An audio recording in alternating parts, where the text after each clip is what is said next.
கர்த்தருடைய மகிமையான ஆசீர்வாதங்கள் நம் உள்ளத்துக்குள்ளே, நம்முடைய குடும்பத்துக்குள்ளே தங்க வேண்டுமானால், கர்த்தர் நமக்குள்ளே வாசம் பண்ண வேண்டுமானால், முதல்ல நம்ம விடுவித்து கொள்ள வேண்டும்.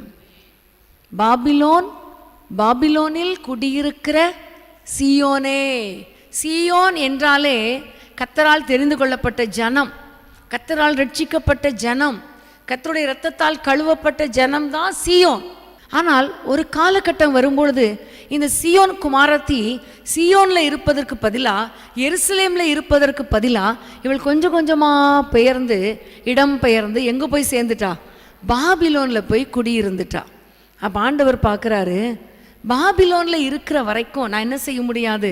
இவளை மகிமைப்படுத்த முடியாது, ஆசீர்வதிக்க முடியாது. ஆகவே நீ சீயோன் குமாரத்தி தான். ஏனென்றால் என்றைக்கு கர்த்தர் நம்மை தெரிந்து கொண்டாரோ, இரத்தத்தினால கழுவினாரோ, அன்றையிலிருந்து நீ சீயோன் குமாரத்தி தான். ஆனால் நீ குடியிருக்கிற இடம் சரியில்லைம்மா. அதனால் நீ இந்த குடியிருக்கிற இடத்தை விட்டு வெளியே வா, பிற்பாடு உனக்கு மகிமை உண்டாகும். ஹல்லேலூயா. பாபிலோன் என்று சொல்லும் பொழுது, பாபிலோன் என்றாலே அது உலக ஆடம்பரத்தை குறிக்கிறது, உலக ஆசாபாசங்களை குறிக்கிறது. பாபிலோன் என்று சொல்லும் பொழுது அது கல்தேய பட்டணம். ஆபிரகாமை பார்த்து ஆண்டவர் சொன்னார், நீ கல்தேய பட்டணத்தை விட்டு வெளியே வா, இந்த பட்டணத்தில் இருக்கிற வரைக்கும் உன்னை ஆசீர்வதிக்க முடியாது, அந்த வெளியே வா. எப்படி கல்தேய பட்டணம்னு சொல்கிறீங்க அப்படின்னு நீங்கள் கேட்டிங்கன்னா, தானியேலில் சொல்லப்பட்டிருக்கிறோம். அந்த பாபிலோனில் தானியேலெல்லாம் கொண்டு வந்துட்டு அவர்களுக்கு கல்தேய பாஷையை கற்றுக் கொடுத்தான். ஆமேன். இங்கே ஆதி ஆகமத்துலேயும் நீங்கள் பார்த்தீங்கன்னா கல்தேய நாடுன்னு சொல்லப்பட்டிருக்காது.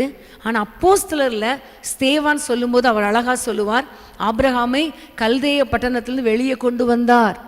அப்போ ஆபிரகாமை பார்த்து சொன்னார், நீ கல்தேய பட்டணத்தில் பாபிலோனில் இருக்கிற வரைக்கும் நான் உன்னை ஆசீர்வதிக்க முடியாது, நீ எழுந்து வெளியே வா, நான் காண்பிக்கும் தேசத்துக்கு போ. ஹல்லேலூயா. அதுக்கு பிறகுதான் ஆண்டவர் சொன்னார், நான் உன்னை ஆசீர்வதித்து பெருகவே பெருக பண்ணுவேன். உடனே ஆபிரகாம் எழுந்து புறப்பட்டு வெளியே வந்தான். ஆமேன்.